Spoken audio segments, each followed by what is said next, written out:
fury, targeting the world's #1 state sponsor of terror, Iran. In these past 4 weeks, our armed forces have delivered swift, decisive, overwhelming victories on the battlefield.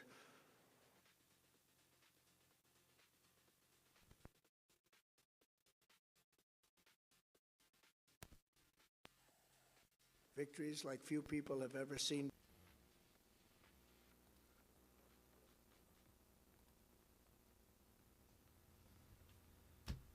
The hell? April Fools, April 1st. I'm trying to get this video of Trump. This is Daily Recall, April 1st, 2026.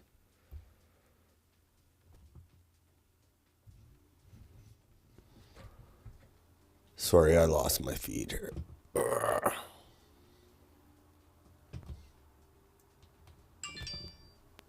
CIA.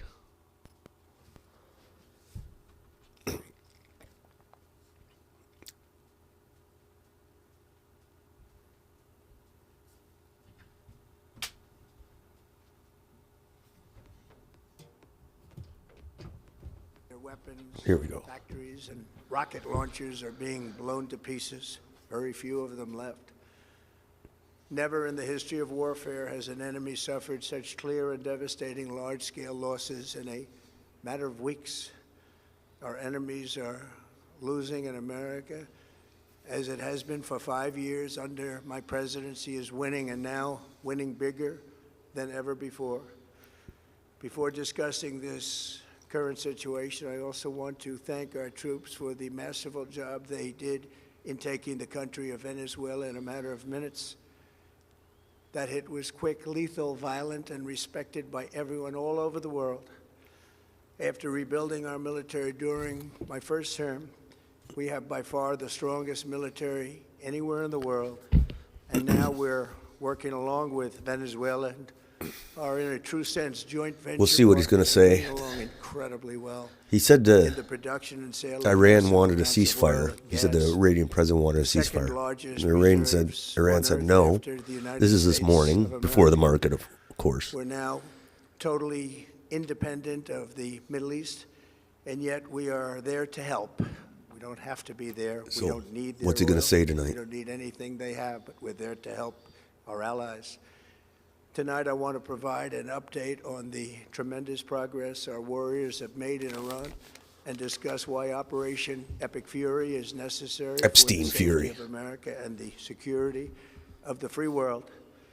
From the very first day I announced my campaign for president in 2015, I have vowed that I would never allow Iran to have a nuclear weapon. This fanatical regime has been chanting death to America, death to Israel for 47 years. Their proxies were behind the murder of So he's selling the war in here. Barracks, bombing in Beirut, the slaughter of hundreds of our service members with roadside bombs. They were involved in the attack on the USS Cole, and they carried out the countless other heinous acts, including the just horrible, bloody atrocities of October 7th in Israel, something that most people have never seen anything like it. This murderous regime also recently killed 45,000 of their own people who were protesting in Iran. 45,000 dead. All right. For these terrorists to have nuclear weapons would be an intolerable threat. The most violent and thuggish regime on earth would be free to carry out their campaigns of terror, coercion, conquest, and mass murder from behind a nuclear shield. I will never let that happen, and neither should any of our past presidents. This situation has been going on for 47 years and should have been handled long before I arrived in office. I did many things during my 2 terms in office to stop the quest for nuclear weapons by Iran first. And perhaps most importantly, I killed General Qasem Soleimani in my first term. He was an evil genius, brilliant person, a horrible human being, however, the father of the roadside bomb. and he lived just horrible what he did, Iran would have been perhaps in far better, stronger position. Had he lived, we would have had probably a different conversation tonight. But you know what? We'd still be winning and winning big. And then, very importantly, I terminated Barack Hussein Obama's Iran nuclear deal, a disaster. Obama gave them $1.7 billion in cash, green cash. We'll see. The thing people want to hear tonight is whether there was like speculation he's going to leave, or he's going to cut the war short, or if he's going to escalate. That's what people want to hear tonight. His Iran deal would have led to a colossal arsenal of massive nuclear weapons for Iran. I think they're escalating. They're not sending troops and air carriers there for nothing. There would have been no Middle East and no Israel right now, in my opinion, the opinion of a lot of great experts. Not terminated that terrible deal, and I was so honored to do it. I was so proud to do it. It was so bad right from the beginning. Essentially, I did what no other president was willing to do. They made mistakes, and I am correcting them.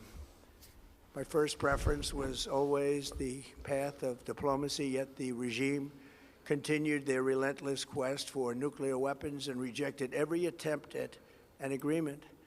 For this reason, in June, I ordered a strike on Iran's key nuclear facilities, an Operation Midnight Hammer. Nobody's ever seen anything like it. Those beautiful B-2 bombers performed magnificently. We totally obliterated those nuclear sites.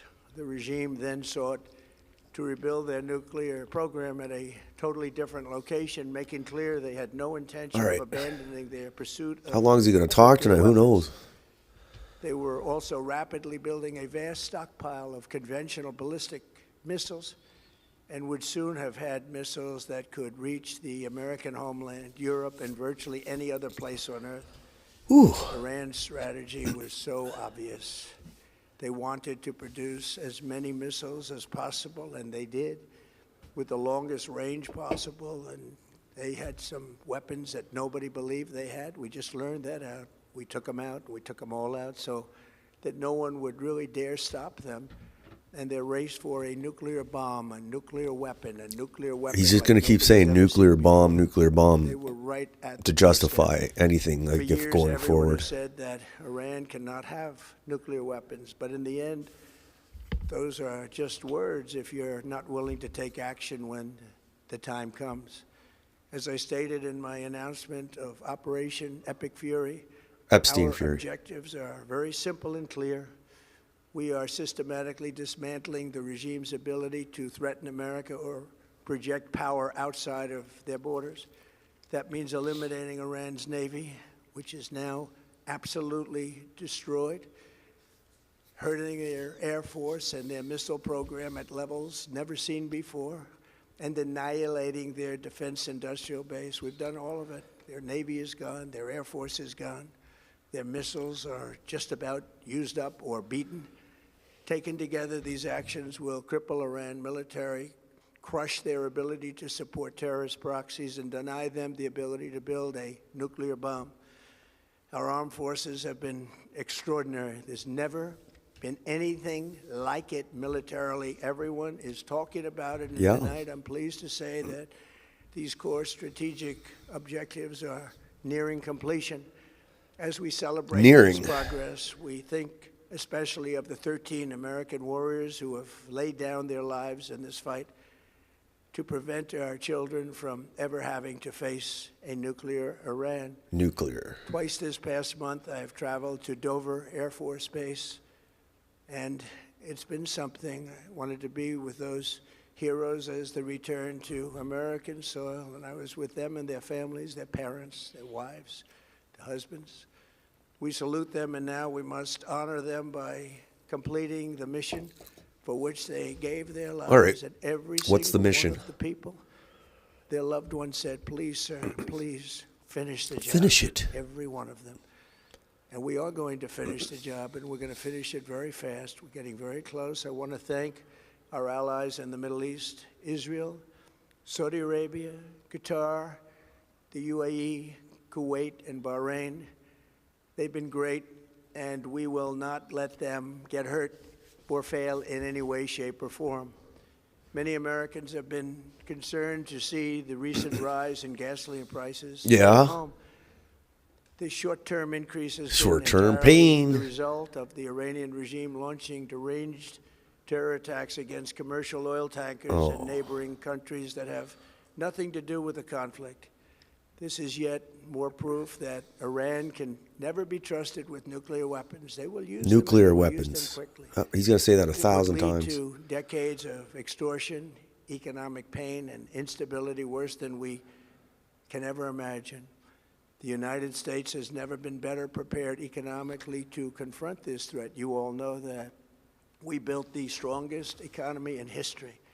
We're going through it right now, the strongest in history. In 1 year, we've taken a dead and crippled country. I hate to say that, but we were a dead and crippled country after the last administration and made it the hottest country anywhere in the world by far, with no inflation, record-setting investments coming into the United States, over $18 trillion, and the highest stock market ever, with 53 all-time record highs in just 1 year. All right.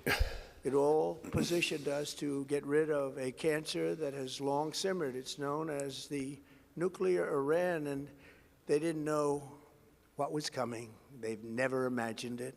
Remember, because of our Drill Baby Drill program, America has plenty of gas. We have so much gas. Under my leadership, we are #1 producer of oil and gas on the planet, without even discussing the millions of barrels that we're getting from Venezuela. Because of the Trump administration's policies, we produce more oil and gas than Saudi Arabia and Russia combined. Think of that, Saudi Arabia and Russia combined. And that number will soon be substantially higher than that. There's no country like us anywhere in the world, and we're in great shape for the future. The United States imports almost no oil through the Hormuz Strait and won't be taking any in the future. We don't need it. We haven't needed it, and we don't need it. We've beaten and completely decimated Iran. They are decimated. Both militarily and economically and in every other way. And the countries of the world that do receive oil through the Hormuz Strait must take care of that passage. They must cherish it. They must grab it and cherish it. They can do it easily. We will be helpful, but they should take the lead in protecting the oil that they so desperately depend on. So to those countries that can't get fuel, many of which refuse to get involved in the decapitation of Iran, we had to do it ourselves.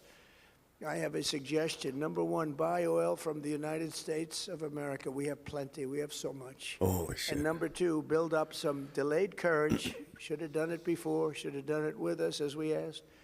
Go to the Strait and just take it, protect it, use it for yourselves. Iran has been essentially decimated. The hard part is done, so it should be easy. And in any event, when this conflict is over, the Strait will open up naturally. It'll just open up. It'll just open up. They want to be able to sell oil because that's all they have to try and rebuild. It will resume the flowing, and the gas prices will rapidly come back down. Stock prices will rapidly go back up. They haven't come down very much, frankly. They came down a little bit, but they've had some very good days over the last couple of days. We've done actually much better than I thought, but we had to take that little journey to Iran to get rid of this horrible threat. With our historic tax cuts, where people are just now talking about receiving larger refunds than they ever thought possible, they are getting so much more money than they thought. That's from the great big beautiful bill. Our economy is strong and improving by the day, and it will soon be roaring back like never before. It will top the levels that it was a month ago. I've made clear from the beginning of Operation Epic Fury that we will continue until our objectives are fully achieved. Thanks to the progress we've made, I can say tonight that we are on track to complete all of America's military objectives shortly, very shortly. We're going to hit them extremely hard over the next 2 to 3 weeks. 2 to 3 weeks. We're going to bring them back to the Stone Ages where they belong, In the meantime, discussions are ongoing. Regime change was not our goal. We never said regime change, but regime Israel change said that, though. has occurred because of all of their original leaders' death. Back to They're the all Stone dead. Age. The new group is less radical and much more reasonable. Yet if during this period of time no deal is made, we have our eyes on key targets. If there is no deal, we are going to hit each and every one of There you go. their There's your electric generating invasion. plants very hard and probably simultaneously. We have not hit their oil, even though that's the easiest target of all, because it would not give them even a small chance of survival or rebuilding. But we could hit it, and it would be gone, and there's not a thing they could do about it. They have no anti-aircraft equipment. Their radar is 100% annihilated. We are unstoppable as a military force. The nuclear sites that we obliterated with the B-2 bombers have been hit so hard that it would take months to get near the nuclear dust, and we have it under intense satellite surveillance and control. If we see them make a move, even a move for it, we'll hit them with missiles very hard again. We have all the cards, they have none. It's very important that we keep this conflict in perspective. American involvement in World War I lasted 1 year, 7 months, and 5 days. World War II lasted for 3 years, 8 months, and 25 days. The Korean War lasted for 3 years, 1 month, and 2 days. The Vietnam War lasted for 19 years, 5 months, and 29 days. Iraq went on for 8 years, 8 months, and 28 days. We are in this military operation, so powerful, so brilliant, against one of the most powerful countries for 32 days. And the country has been eviscerated and essentially is really no longer a threat. Israeli. They were the bully of the Middle East, but they're the bully no longer. This is a true investment in your children and your grandchildren's future. The whole world is watching, and they can't leave the power, strength, and brilliance. They just can't believe what they're seeing. They leave it to your imagination, but they can't believe what they're seeing, the brilliance of the United States military. Tonight, every American can look forward to a day when we are finally free from the wickedness of Iranian aggression and the specter of nuclear blackmail. Because of the actions we have taken, we are on the cusp of ending Iran's sinister threat to America and the world. And I'll tell you, the world is watching. And when we do, when it's all over, the United States will be safer, stronger, more prosperous, and greater than it has ever been before. May God bless the men and women of the United States Armed Forces, and may God bless the United States of America. Thank you very much, and good night. All right, that's his speech. So, I mean, basically, it looked like he was just trying to, like, the war is so unpopular in the States, and people are bitching about the gas prices, which are horrible, like here in, Sarnia here, we're hitting up 179. Unacceptable as far as I'm concerned, and it's going to really hurt a lot of people who are already on, struggling to survive. And it's not just about gas; it's about the costs, other costs that rise along with it, like food and other services. So we're keeping an eye on the gas here in Sarnia. We're a bit lower, actually, than other cities around Ontario. We're a little bit lower, but it's still unacceptably high. So Trump's saying, he's trying to tell the American people, basically, it's going to be all worth it. Your grandkids are going to thank you for stopping Iran, which most people aren't buying. Look, they said the exact same thing about Iraq. I remember it because I was there. Like I was, I went to school. I was in the university at the time. So it was a big topic. So literally they said the exact same thing about Iraq to justify the Iraq invasion. Because The 9/11 connection was sketchy. There isn't really no connection at all, but they couldn't sell that. So they had to go with the nuclear weapons. Imminent threat, nuclear. It's the exact same. It's the exact same thing. So Trump's gonna, all this talk about, oh, they wanted a ceasefire. Iran wants a ceasefire. And it's all, the talk about negotiation, and diplomacy and peace talks, it's to show, it has a lot of purposes. Market manipulation, of course. People are making money on the news, on the news of, let's say, peace talks. But also, the peace talks are for the American public to say, hey, we tried doing peace talks with these guys, these Iranians, and they didn't want to be reasonable, so now we have to invade. And basically just saying, we tried the peace talks, just like they did with Iraq too. They did the same thing. We tried, we went right as much as we could, but we couldn't. So once the non-existent peace talks fail, then they're gonna invade. And I guess the question is, what are they gonna do? Are they gonna just do the coastal area where the refineries are, or are they going to go into the mountains and try to get the nuclear dust? Like, who knows what they're going to do? But they're getting ready for it. And he says, oh, it should be done in 3 weeks. I mean, he said the war was going to be done in 3 days, and here we are over a month later. And I mean, the thing they were floating out today, his office, anonymous sources were, oh, it's going to be over in 3 weeks, or the U.S. is going to wind out, like, leave the war, which is never going to happen. There's no way in hell, there's no way in reality that the U.S. is going to leave the Persian Gulf willingly. So this is going to be a war of, like, attrition. Someone's going to lose, someone's going to win. Because if they leave, their whole reputation is shot. And their dollar. Like, they might start trading oil and other currencies more. So they're not leaving.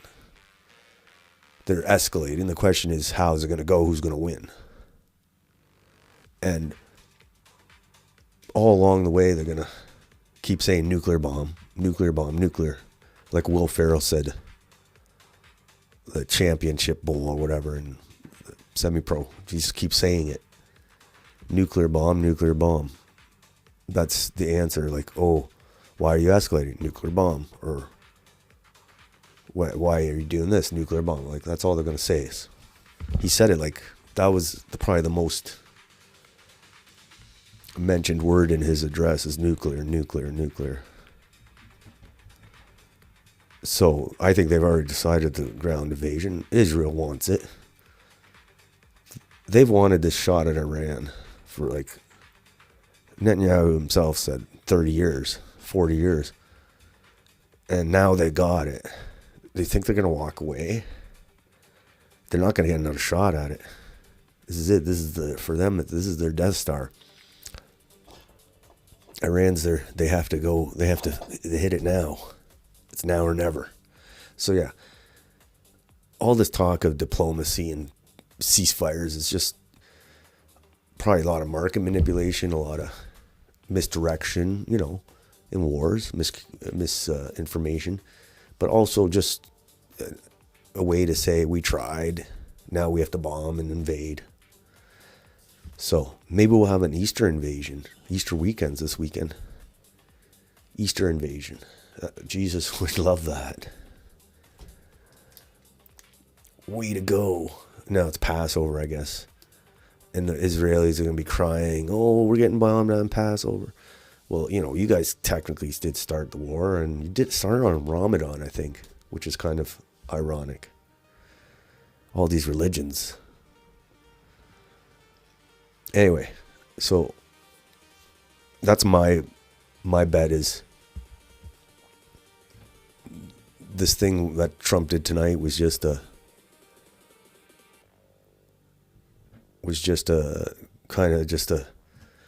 talk to Americans who are a lot of Americans are against this war, but maybe people who are kind of on the fence. I don't know. Who it was trying to reassure people, hey, we're crushing this war. It's all going to be good. So basically a glorified pep talk. And he didn't say anything about withdrawing. Like, that's not going to happen. We're going to have an Easter invasion, maybe. I wonder what the betting markets are saying. So let's look at all this stuff today that indicates that there's going to be an invasion, and all this diplomacy's bullcrap. I mean, he literally just said we're going to bomb him to the Stone Age. Does that sound like they're doing any diplomacy? It doesn't sound like it. All right. Here's this. A-10s have now departed the United... This is another sign of escalation. A-10s have now departed the United States. There's only one reason for those. A-10 are like the airplanes. Only one reason for those, that is close air support for ground troops. He's not backing off. This is ramping up. They are lying to the American people about what's happening. So, yeah, tonight was just telling the American people, Trump doing his thing, saying how great everything is. That's all it was. And everybody was like expecting such huge things out of this presidential address tonight, but it was just him saying everything he's been saying. It's kind of weird. So this is former CIA analyst Larry Johnson saying the Trump administration is using negotiations with Iran as cover for an imminent ground invasion as the Pentagon continues to deploy A-10 warthogs commonly utilized for close air support of ground troops. So yeah. And when he does the ground troops, he'll just keep saying nuclear, nuclear, nuclear. That's literally all he's going to say, just like Iraq. And the beauty of it, they don't have to. They don't have to say, oh, we couldn't find the WMDs. Because they're just saying the chance of Iraq or Iran having nuclear weapons is enough. So now they don't have to prove they had WMDs, just the intention of making them. So now they solved that pesky problem, I guess. All right. Here's Shuv Majumdar. I hate this guy. He's a conservative MP, figures, because the Conservative Party's in Canada is all Indians. And he's a total Zyle shill. Him and the Conservative Party, they rabid support for Israel. Even like while Canadians were getting screwed over with the COVID mandates and flooding the country with Indians and other third world migrants, they didn't say anything. But when Mark Carney says something about Israel, they're like on fire. They're ready to fight. It's disgusting, really. The Zionist Party.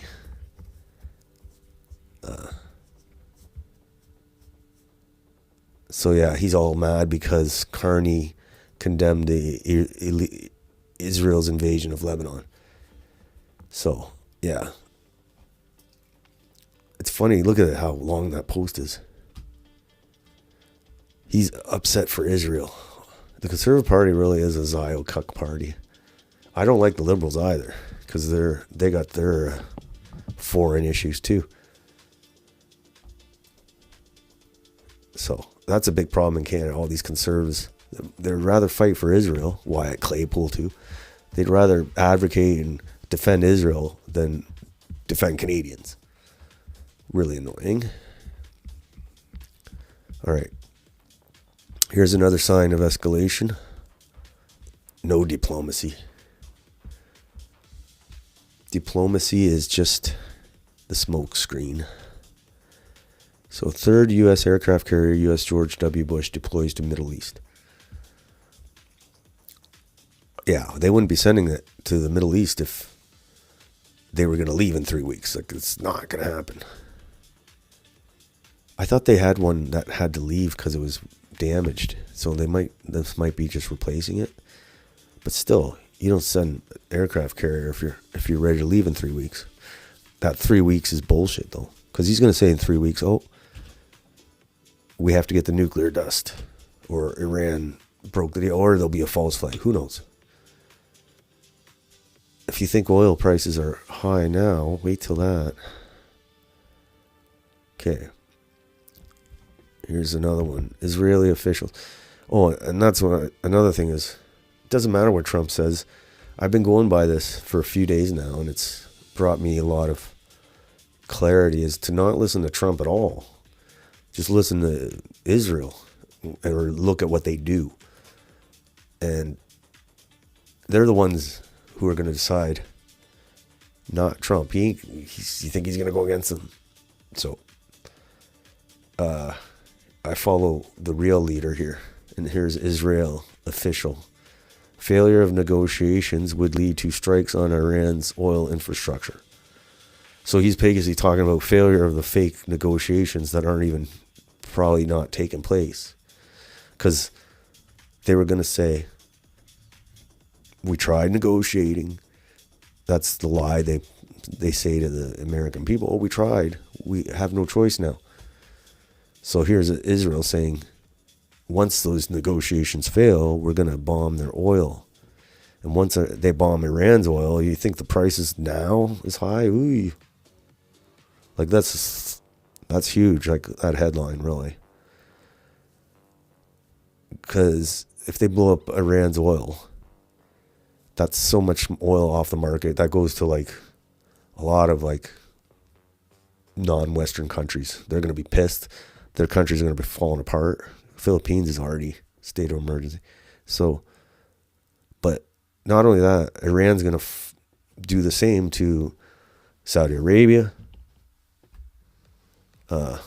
Kuwait, all the other Gulf countries. So yeah, oil is going to go like, who knows what the sky's the limit.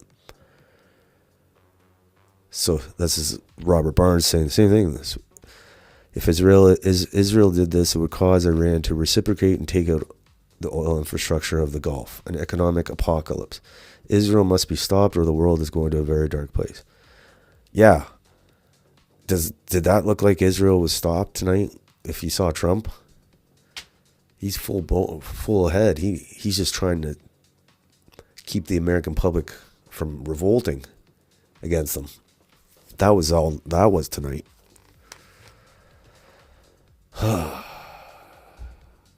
But all this talk about diplomacy and leaving and withdrawing, it's all talk. All right, here's this one. Markets are closed on Friday. So Trump sees a nice 3-day weekend for a ground incursion. So he's pretending he's almost done the war. Yeah, this is Easter weekend, so the markets are closed Friday, Saturday, Sunday. So we could have some kinetic action tomorrow when the markets close Thursday.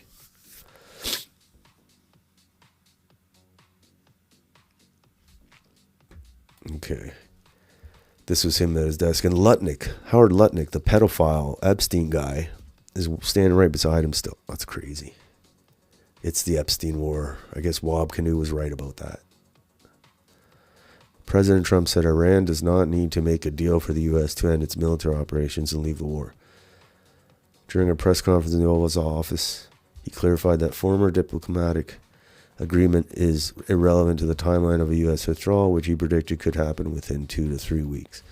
So the only reason he said 2 to 3 weeks is because the markets are open, right? And oil, he's trying to keep the oil price of oil from skyrocketing. He's all lie. It's all lies. But surprise, surprise. Can't be surprised by this anymore, I guess. And then, even if they were negotiating, they're so far apart. Like Iran's condition for ending the war, America finally restrain Israel. That's never going to happen. It's like physics. Like you got a unmovable object and an unstoppable force, and they hit each other. So that's like Israel doesn't want a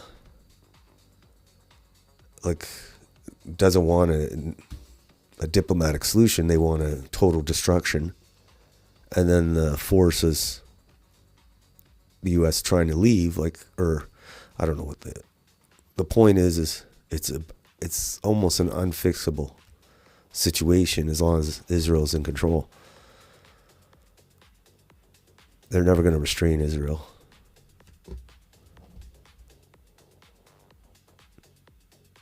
Okay.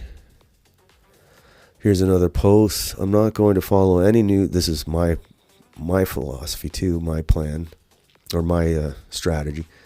I'm not going to follow any news about U.S.-Iran negotiations. They're essentially just smokescreens to set up the next round of attacks. Americans would not back down because without even realizing it, Trump has placed 2 things on the table. If the U.S. fails to make Iran submit, the military hegemony it has maintained since the Cold War will collapse. It won't be just Russia or China. Middle powers will no longer hold U.S. military power in awe. Enemies won't fear it. Allies won't trust it. That's something the Americans simply cannot accept. Yeah, they have to beat Iran. There is no halfway about it. They can't leave Iran in the position they're in right now. So there's your immovable object, unstoppable force right there. And they're going to fight to the death. They did against Saddam Hussein for 8 years, man. 8 years. Also, the dollar's global status. If the U.S. fails to make Iran submit, Gulf states will be forced to confront the reality that U.S. military cannot protect them. That will naturally lead them to question why they should keep investing their oil revenues in the U.S., and the dollar's dominance is ultimately built on the petrodollar system. That, too, is something the Americans cannot afford to lose. With these 2 things on the table, even if Trump wanted to back off, he can't. So, yeah, it kind of ties into Israel, too, because, who do you think is in the banking benefits from the petrodollar? They benefit greatly from the petrodollar. So unless they're going to do their own super shekel after this. So those 2 things, military dominance, petrodollar, are at stake. They're not going to walk away. And this is the statement Trump put out today, right about the market open too, of course, saying the big headline here is Iran has asked for a ceasefire, which Iran totally denied right away. And,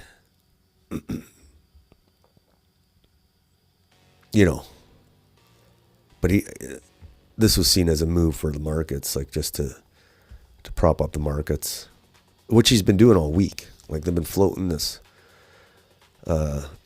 diplomacy all week during the markets, while the markets are open all week. And now he's getting this ready for the Easter invasion, maybe. Okay. And here is another thing with the Easter invasion. They're sending thousands of troops there. They're not going for a picnic. And the longer they sit there, they're not going to sit around. They have to do something there. They can't just sit around and be targets. So here's another interesting post.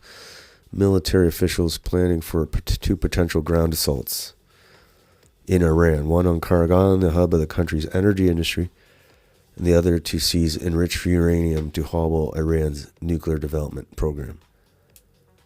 They just need the go-ahead from President Trump. So, yeah. That's what they're doing.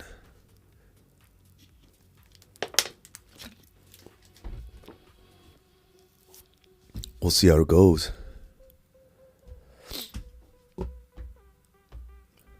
This is cool, funny too. This Iranian president issues open letter to Americans. Questions Washington truly putting America first or acting as proxy for Israel. It's funny. Can you imagine if during Vietnam, Ho Chi Minh was able to write in the newspaper op-ed in the New York Times talking directly to Americans? Like, I guess we have the internet now, so it's kind of fun. It's kind of interesting. Or even Hitler. Imagine if Hitler had an X account. He'd say, "This is what's happening, folks." It's crazy, the times we live in. This is a funny headline. Multiple U.S. intelligence agencies have recently assessed that Iran is not currently willing to engage in substantial negotiations over ending the U.S.-Israeli war. So basically, Trump's saying everything he's saying about negotiations sounds like it's lies, but also this is kind of they're setting up the narrative here that Iran, we tried negotiating, but they didn't want to negotiate. Pentagon prepares A-10 Warthog surge as Mid-East fleet set to double. So yeah, they're going. No diplomacy going on here. Like I said, Israel, this is their shot. Like, they waited decades for this shot. They ain't going to just say, "Oh, let's go, just pack it up, boys, shut her down." No, they're not going to say that. Okay. And this kind of jives here with what I said about, like, don't listen to Trump, listen to Netanyahu, listen to Israel, or watch what they do at least. That's what's the real thing. That's what's really going on. Here's this. Informed sources tell the Cradle that an ultra-right Israeli-aligned current centered around Jared Kushner in Washington and Netanyahu's coalition have been feeding Donald Trump manipulated information that downplays Iran's missile capabilities, resistance operations from Iraq and Lebanon, and developments across the Syrian and Yemeni fronts. Okay.